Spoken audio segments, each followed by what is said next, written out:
Hola amigos del canal, mi nombre es Nancy y esto es Anticrimen.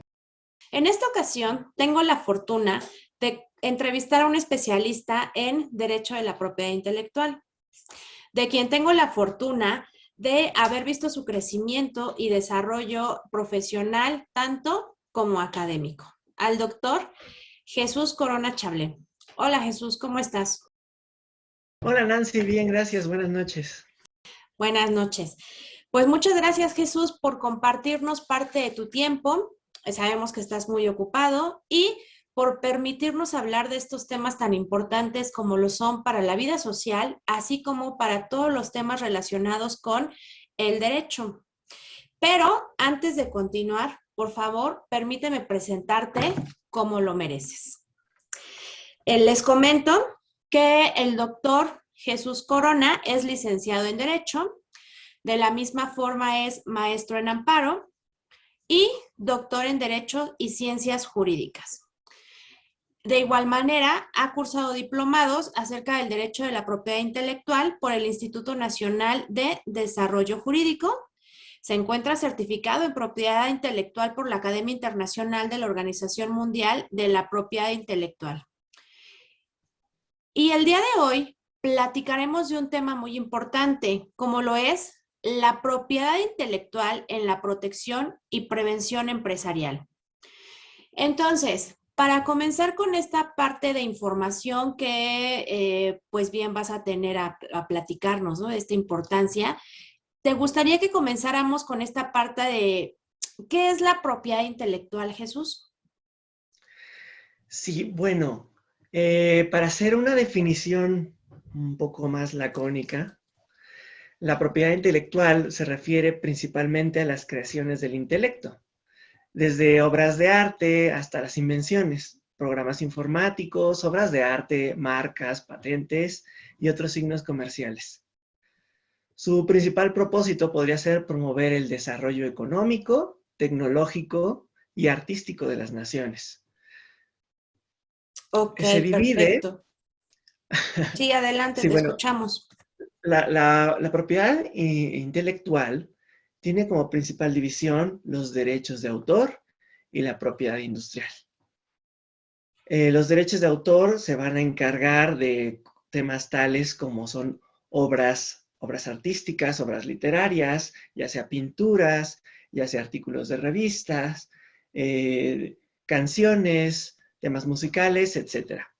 Mientras que la propiedad industrial, por otro lado, con una aplicación evidentemente industrial y económica, va a tener como ejemplos marcas, patentes, denominaciones de origen, entre otras, ¿no?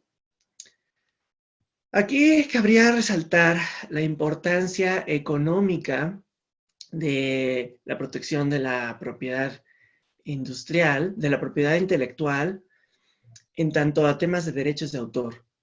Debemos considerar al autor como un microempresario también y por lo tanto objeto de desarrollo económico para la sociedad. Aquí me gustaría hacer una diferencia entre lo que son las formas de protección de los derechos de autor como de la propiedad industrial. Para temas de derechos de autor, tenemos que la protección se va a presentar de manera declarativa, mientras que en la propiedad industrial esto va a ser de manera constitutiva. ¿Qué quiere decir esto?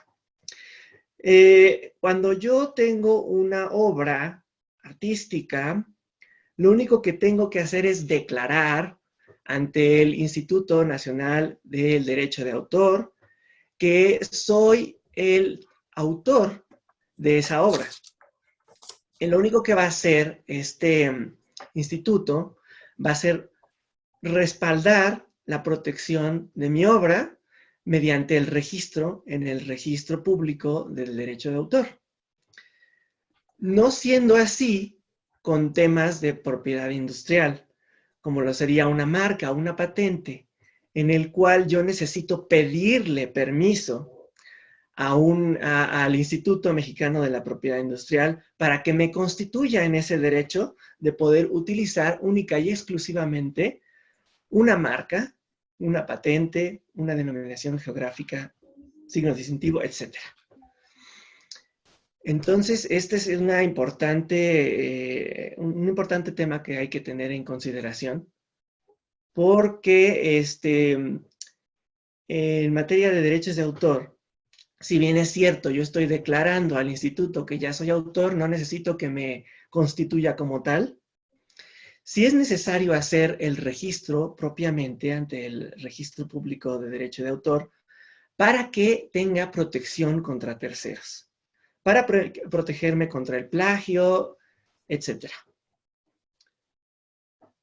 Ok, muy bien. Excelente información aquí que nos brindas, Jesús. Y cabe resaltar esta importancia respecto a llevar a cabo estos registros de manera adecuada, de manera oportuna, porque sabemos aquí que el factor económico es sumamente importante, pues estamos hablando al final del día también de alguna inversión, una inversión que llega a ser, puede ser una persona física, como alguna persona moral, si no me equivoco, Jesús. Efectivamente también pueden ser las personas físicas o morales titulares de derechos de propiedad intelectual. Perfecto, muy bien. Entonces, aquí vemos, como comentábamos, lo importante que es poder conocer acerca de esta información, acerca de la propiedad intelectual, ¿no? Porque no sabemos en qué momento también pues va a ser apto o nosotros vamos a ocupar acerca de esta información. Bueno, en el ámbito jurídico, pues sí, ¿no? Pero como a lo mejor alguna creación o alguna obra que tengan a bien a llevar a cabo, entonces es muy importante conocer. Y derivado de esto, Jesús, que nos comentas a la importancia y pues a estas divisiones que pueden existir en este tema. Entonces, te pregunto, ¿cuál es la importancia de la prevención para las obras en derechos de autor? ¿Y cómo podríamos proteger una obra? Esto es, pudiera ser a lo mejor un libro o en una revista o en temas relacionados así. Sí, la importancia de la prevención, pues principalmente va a ser para evitar plagios. Yo puedo estar constituido de ya, darme a conocer como un artista, digamos un músico, y por el hecho de no haber hecho el registro adecuado de mi álbum, de mis canciones, podría estar expuesto a que alguien más pudiera aprovecharse con fines lucrativos de mi obra. Entonces, es principalmente una cuestión de pérdida económica y de reconocimiento propio como autor. Hablamos de derechos patrimoniales y de derechos personales, vamos a referirlos, como son el ser reconocido como el autor, un derecho que es inalienable, y el derecho a poder explotar esa obra económicamente. Para el caso específico del registro a la protección de un libro o una publicación en una revista, pues como ya lo había mencionado anteriormente, tenemos el registro ante el Registro Público del Derecho de Autor de esa obra, el que pueden hacer de manera personal ante el propio Instituto Nacional del Derecho de Autor. O, bueno, también podrían contratar a un abogado experto en materia de propiedad intelectual. Así Lo es, y que en este sí caso permíteme hacer una breve pausa. sí, Por supuesto que pueden ubicar y pueden contactar aquí a nuestro queridísimo Jesús, porque, bueno, recordemos que él es especialista en todos estos temas. Es socio del despacho donde vamos a poder encontrar nosotros pues esta asesoría respecto a la propiedad intelectual. Entonces, pues si ustedes requieren en algún momento este tipo de información y asesorías, con gusto aquí Jesús les podrá ayudar, ¿cierto Jesús? claro que sí, y con mucho gusto además. Ok, Jesús, en ese sentido, ya nos hablaste un tanto, pues, de lo que es el plagio, ¿no? Y la importancia aquí de poder registrar estos, dijéramos, estos libros, ¿no? O en este caso, en el ejemplo que nos colocabas respecto a la música. Ujú. Entonces, eh, si ya ocurrió el plagio, ¿qué es lo que se puede hacer? Si ya ocurrió un plagio o que tenemos la idea de que ya por ahí nos robaron nuestra obra, las técnicas o los elementos que tenemos para poder pelear esa situación serían el procedimiento administrativo de infracción y o el procedimiento de aveniencia. Tenemos esos dos temas. O también podemos proceder penalmente mediante una querella por el delito de plagio contemplado en el artículo 424 del Código Penal Federal. Administrativamente, se puede hacer mediante una demanda o una solicitud administrativa de infracción, es el nombre correcto, para lo cual el Instituto Nacional del Derecho de Autor se auxiliará del Instituto Mexicano de la Propiedad Industrial. O también lo podemos hacer mediante un procedimiento de aveniencia ante el propio Instituto Nacional del Derecho de Autor. Esto, por ejemplo, para el caso de una fijación de convenio por pago de regalías. Por ejemplo, en el caso que ya habíamos sacado de canciones. Para el caso de infracciones, por ejemplo, en el caso de plagio, va a hacer una visita de inspección el Instituto Mexicano de la Propiedad Industrial para verificar que en efecto se está cometiendo un plagio. Ok, muy Penalmente, bien. bueno, el Ministerio Público. Sí, por supuesto, aquí ya estamos hablando, pues dijéramos, de otro proceso, ¿no? Que pues es muy distinto esta situación administrativa, incluso esta parte de la aveniencia, a pues ya como tal el proceso en materia penal. Muy bien, muchas gracias aquí, pues por abrirnos este panorama respecto a lo que se puede suscitar una vez que pues alguna persona, ¿no? Ha tenido este tipo de problemas. Y aquí a lo mejor haciendo un breve paréntesis, ¿cuántos problemas no existen respecto a estas creaciones, ¿no? En cuanto a las letras, a música, y nosotros podemos encontrar muchos ejemplos a nivel internacional e incluso nacional de procesos que hoy en día se encuentran relacionados con este tema, ¿cierto, Jesús?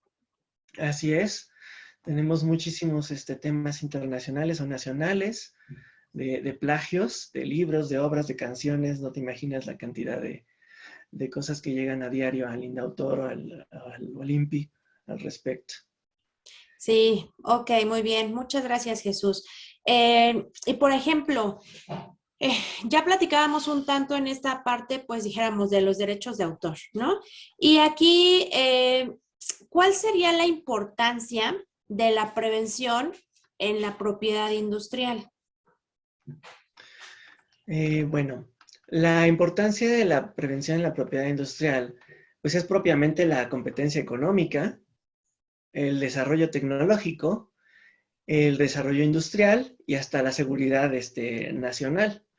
Por ejemplo, se me ocurre el caso de la Sedena que tuvimos hace algunos años, en el que, bueno, yo no directamente, pero sí tuve algunos colegas que estuvieron en ese asunto, con el rifle que están utilizando ahorita todos los soldados, el famoso Chicoatl, que se estaba alegando por parte de la empresa alemana Hettler Koch, que se estaba haciendo un mal uso de esta patente que ellos tenían del rifle G36.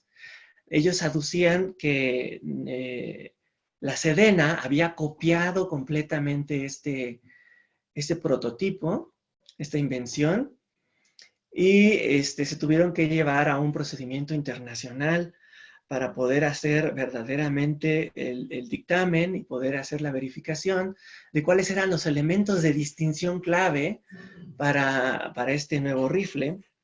Y sí, se llegó a la conclusión efectivamente de que habían puesto algunos elementos bastante notorios y distintivos que constituían este nuevo rifle como un rifle diferente, si acaso con algunos parecidos estéticos con este rifle alemán. ¿Qué hubiera pasado si por el contrario, en el ámbito internacional se hubiera declarado que la Sedena en México estaba incurriendo en un caso de infracción, de estar utilizando una patente indebidamente? Pues hubieran tenido que frenar por completo la producción nacional del rifle que es oficial para el ejército mexicano, ¿no? Entonces, hasta ese punto llega, hasta ese punto incluso de seguridad nacional, ¿no? La importancia de tener una prevención adecuada en la propiedad industrial. Por ejemplo, también, en el caso de marcas, ¿no? Es muy, muy común, me llegan a cada rato clientes que dicen, yo tengo utilizando mi marca, mi negocio, mi restaurante, mi hotel, desde el 2000, por ejemplo, y resulta que nunca lo registré.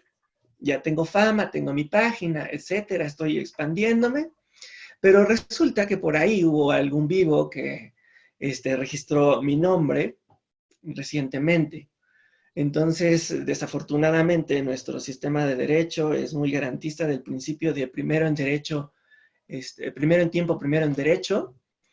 Entonces, ahí hubo que iniciar un procedimiento de nulidad al respecto para poder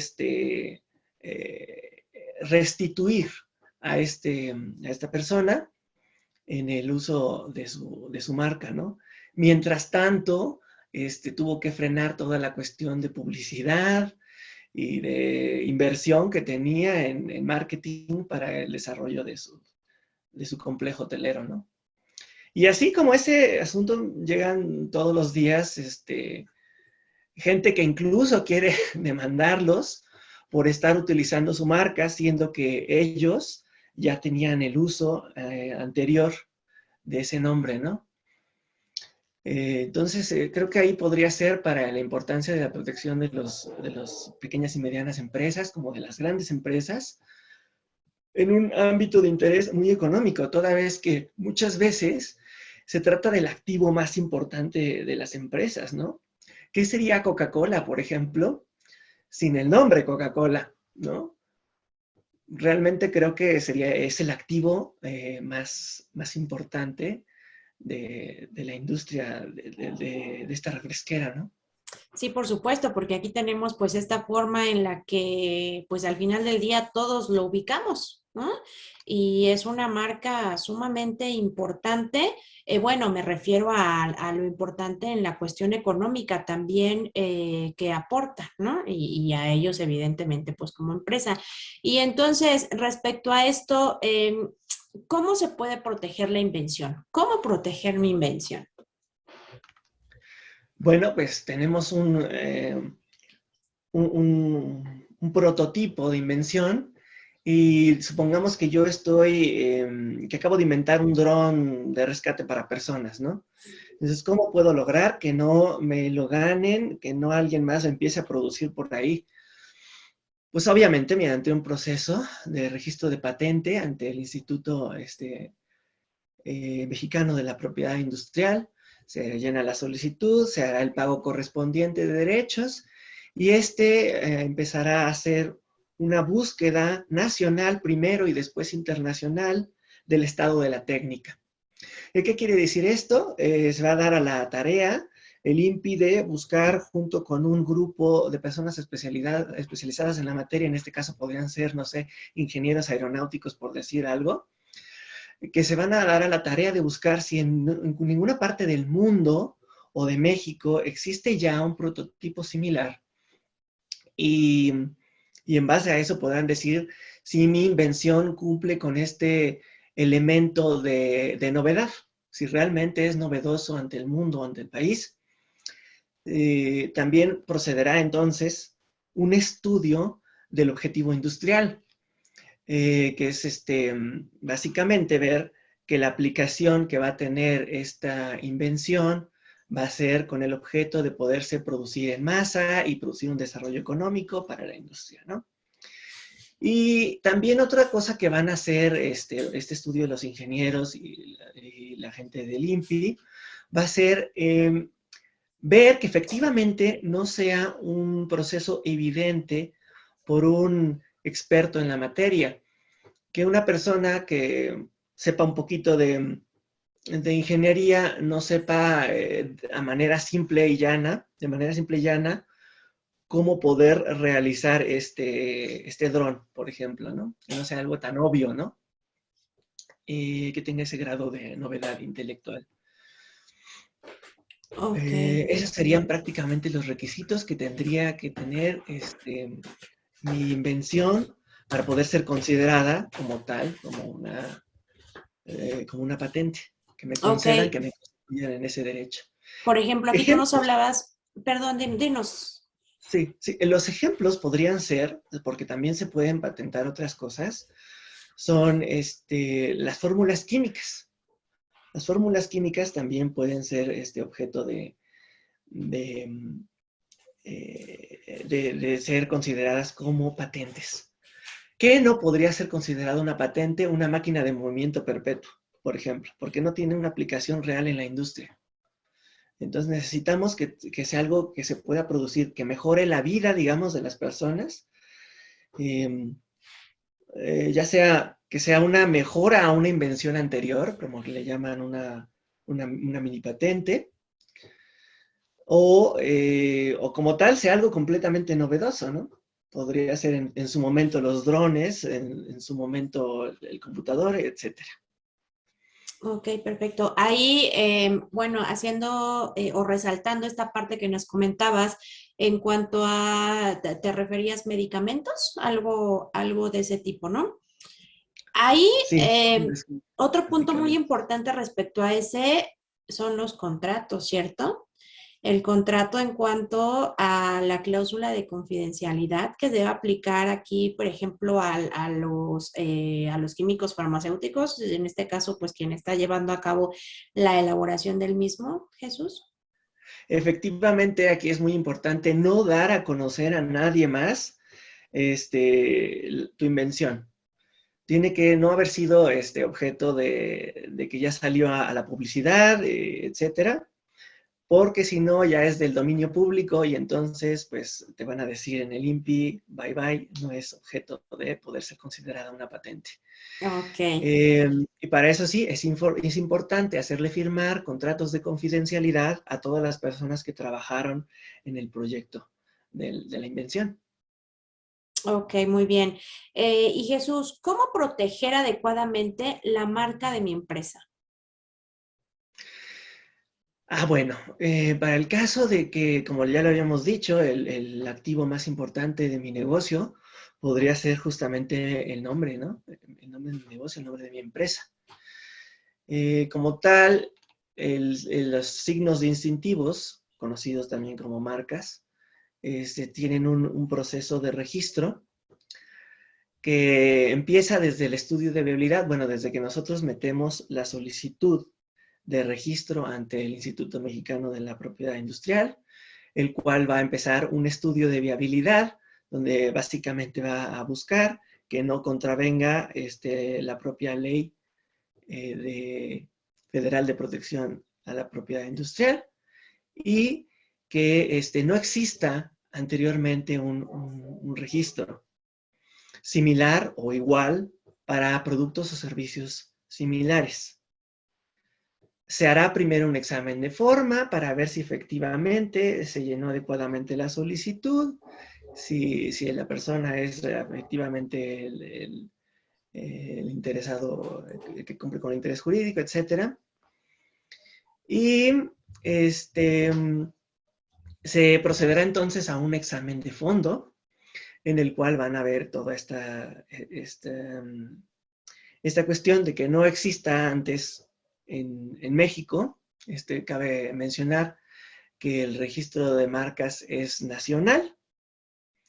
No existe nada de eso de registros de marca internacionales, o sea que con un solo registro pudiera registrarlo en varios países. El registro es es propiamente nacional. Lo que sí existe es una forma facilitadora que da el propio instituto para poder enviar las solicitudes a otros organismos de registro de marcas en otros países.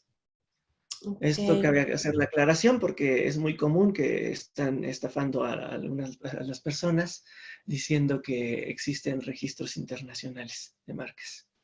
Entonces aquí, Jesús, ¿se tendría que realizar en cada estado? Bueno, en cada Mm, país. Sí, en cada país se Ujú. tiene que hacer el registro y se tiene que pagar la tarifa Sí, me correspondiente. imagino los Cada derechos, país ¿no? tendrá en su momento la capacidad para poder vetar, para poder rechazar el registro, por así considerarlo contraveniente a la ley o contraveniente a otros registros ya existentes. Ok, perfecto, muy bien, Jesús. Y por ejemplo, ¿cómo proteger la información o los elementos sensibles de mi empresa? Bueno, esto se podría proteger adecuadamente mediante la protección de secretos industriales. Em, Cuando son mediante como ya lo hayamos referido, un contrato de confidencialidad. Aquí podríamos eh, tener, perdón, Jesús, el ejemplo que colocábamos respecto al medicamento o no aplica ahí. no, el medicamento necesariamente tiene que ser como patente. Algo que podría no convenir para que lo conozca, digamos, el, el, el Instituto Mexicano de la Propiedad Industrial o cualquier otra organización de registro de patentes, eh, eso sí podría ser susceptible como secreto industrial. Ahorita te voy a poner un ejemplo. La fórmula de Coca-Cola. La fórmula de Coca-Cola no conviene que esté patentada por dos razones. Primera, por el nivel de secrecía que se tiene que mantener y que no confían básicamente en las instituciones que hacen que conceden las patentes. Por otro lado, también la caducidad propiamente de una patente son 20 años, mientras que en un secreto industrial, eh, pues no tiene límite, mientras no se dé a revelar la fórmula, digamos. Podría ser, por ejemplo, un secreto industrial, cuando dices en materia de medicamentos, a lo mejor la empresa, la, mm, digamos, la forma de producción o la fórmula, la forma de obtención que le otorgue una ventaja competitiva a esa empresa para poder producir ese medicamento. Eso sí lo podría proteger como un secreto industrial, pero como tal, a lo mejor un medicamento directamente tendría que ser por medio de una patente. Ok, muy bien. En cuanto a las cosas que podrían ser susceptibles o de ser consideradas como secretos industriales, la definición legal que tenemos son los secretos industriales se refieren a aquella información de aplicación industrial o comercial que guarda una persona física o moral con carácter de confidencial, que implica obtener o mantener una ventaja competitiva o económica mediante, frente a terceros. Y aquí cabe resaltar ventaja competitiva. Hay que hacer mucho hincapié en esta parte. ¿Qué es lo que le confiere a esta empresa el éxito de otra que a lo mejor produce sí, productos iguales? Por ejemplo, podríamos estar hablando de procedimientos, fórmulas o ingredientes, la distribución de la maquinaria. Y para poner un ejemplo, te pongo a esta cadena de fast food, McDonald's, que su éxito no fue en hacer hamburguesas, porque no hay nada novedoso en eso.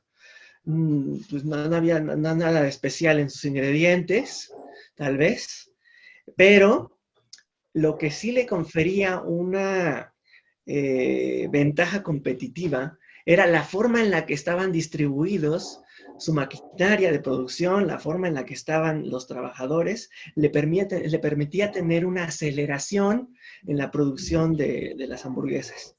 Entonces, esto era una ventaja competitiva respecto de las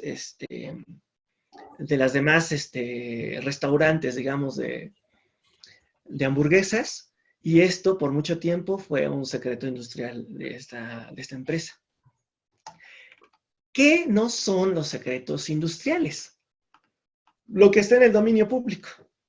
Todo aquello que ya salió a la luz, ya sea por un trabajador que habló de más, porque se enojó, de ahí la importancia de hacerles firmar El contrato. contratos de confidencialidad, con cláusula de que no pueden revelar ningún secreto industrial, ningún objeto de lo que hayan tenido de trabajo, hasta por lo menos, yo recomiendo 5 años. 5 años después de terminada la relación laboral. Cabe hacer mención que no solamente tendríamos que hacerles este contrato de confidencialidad a los trabajadores, sino también a los proveedores y en ocasiones a todos los terceros que tuvieran que ver con la distribución, con la publicidad, etc. ¿Qué otra cosa no puede ser considerada como un secreto industrial? La información que resulte evidente para un técnico en la materia. No sé aquí qué podría ser, por ejemplo, en el caso de las hamburguesas, que utilice X cantidad de pepinillos, ¿no? Es una cosa que cualquiera que pueda levantar a lo mejor la tapa de su hamburguesa va a poder saber, ¿no? Qué cantidad se está utilizando. La información que deba ser divulgada por disposición legal o por orden judicial. Obviamente, si ya por orden de un juez se ordenó que ya sea por algún tipo de infracción, de procedimiento judicial, se le ordenó a la empresa revelar la composición, la disposición de ese producto, de esa fórmula, pues obviamente esto ya no puede ser considerado un secreto industrial. Ok, perfecto. Muy bien, pues muy buena esta información que nos comentas.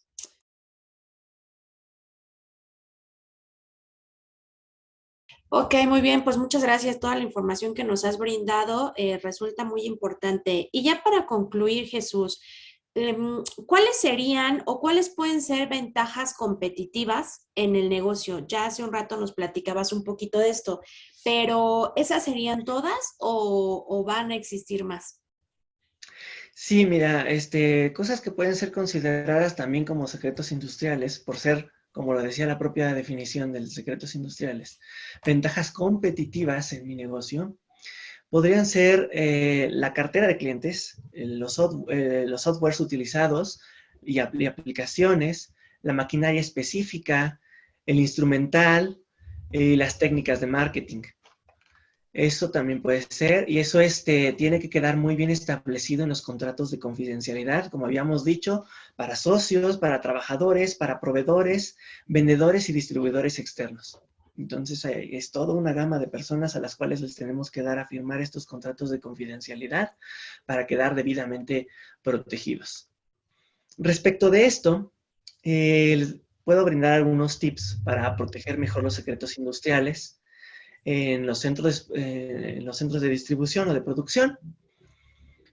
Y bueno, estos pueden ser desde los obvios mecanismos de protección física, llamamos cajas fuertes, CDs, en vez de guardar las cosas en papel, en memorias, discos duros extraíbles. Si están en una computadora, pues ponerles contraseña, uso y bloqueo. Incluso existen unas UCBs que tienen contraseña, que tienen clave para poder accesar a ellas, y si no se accede correctamente en creo que 3 intentos, se puede borrar la información que tiene. Softwares propiamente de protección, de codificación, etc. Mediante el desarrollo de manuales de procedimiento. Es importante que les hagamos ver a nuestros trabajadores cuáles son los manuales, cuál es el manual de producción en serie que ellos deben hacer, y que se apeguen muy adecuadamente a haciéndoles específico que tales o cuales procedimientos de este manual son considerados secretos industriales. La revelación de secretos industriales, también como delito, sin perjuicio de resarcir civilmente el daño, pues vemos que también está contemplada en el artículo 210 del Código Penal Federal, el cual dice, se impondrá de 30 a 200 jornadas de trabajo en favor de la comunidad al que sin justa causa, con perjuicio de alguien y sin consentimiento del que pueda resultar perjudicado, revela algún secreto o comunicación reservada que conoce o ha recibido con motivo de su empleo o cargo puesto, para el caso de los trabajadores, por ejemplo. La sanción será de 1 a 5 años, dice el artículo 211, con una multa de 50 a 500 pesos y suspensión de profesión en su caso. A quien revele, divulgue o utilice indebidamente o en perjuicio de otra información o imágenes obtenidas de una intervención de comunicación privada, el caso de terceros que pudieran pinchar mediante espionaje a las empresas, se le aplicarán sanciones de 6 a 12 años de prisión y de 300 a 600 días multa, según lo que refiere el 211 bis del propio Código Penal Federal. Aquí yo resaltaría que como prueba podría ser la importancia de la prueba poligráfica en la protección y reparación del daño por la revelación de secretos industriales. Por ejemplo, me ha tocado mucho el caso, ya hay varios clientes que me han dicho, ha salido a distribuir el trabajador mi producto y resulta que siempre como que a la misma hora, por la misma ruta, lo asaltan y le quitan toda la mercancía. Y pues empiezo a dudar que realmente sea el propio, o es muy tonto, digámoslo, o a lo mejor está él mismo involucrado en esta actividad.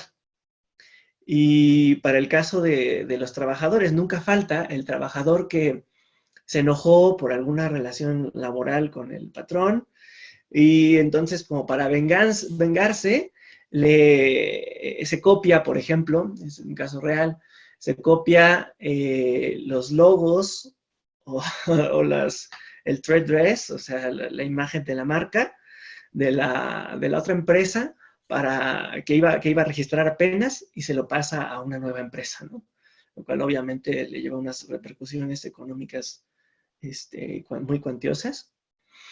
Y bueno, para esto pues creo que es importante practicarles una prueba poligráfica, un examen poligráfico también a los trabajadores de vez en cuando, como una forma de prevención y de protección. Sí, por supuesto, porque ahí vemos esta importancia también de el cuidar el patrimonio de la empresa. Muchas veces no se habla de esto y se ve incluso en ocasiones hasta mal visto, ¿no? Pero aquí al final del día debemos recordar que pues es un patrimonio. Es una persona, en este caso, bueno, moral, pero que al final del día cuenta con esta parte de su patrimonio y que debe cuidar, ¿no?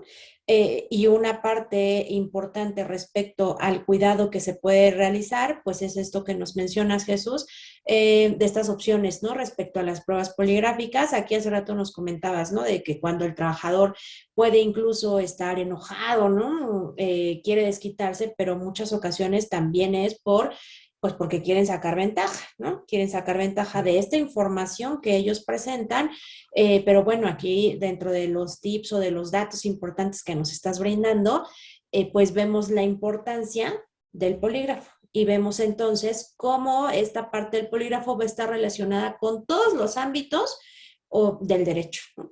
Y que en cualquier momento puede llevarse la aplicación de la misma para poder solucionar y en su caso, que por supuesto sirve para una prevención, así como nos comentas, Jesús, respecto a poder prevenir dijéramos, estos robos hormigas, ¿no? Que a veces se suscitan en las diferentes empresas o para poder prevenir estas situaciones con los diferentes empleados cuando a lo mejor la relación ahí ya no es tan cálida, ¿no? Ya no es tan buena y que comenzamos a ver como puntos que nos dan indicios de que a lo mejor quieren llegar a dañar a la misma empresa, ¿no? Entonces, esto es muy importante.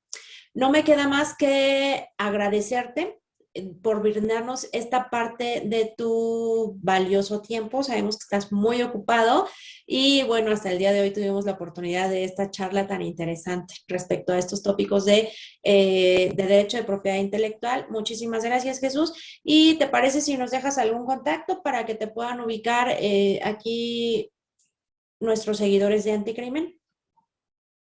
Claro que sí, como teléfono puedo darles el 55 54 59 56 57, es el teléfono que tengo para directo. Y nuestra propia página de internet, que es Corona Chablé y Asociados. Ok, perfecto, Jesús. Muchísimas gracias.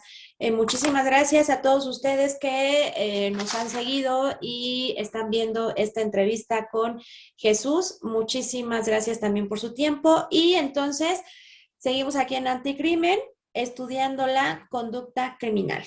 Adiós. Adiós.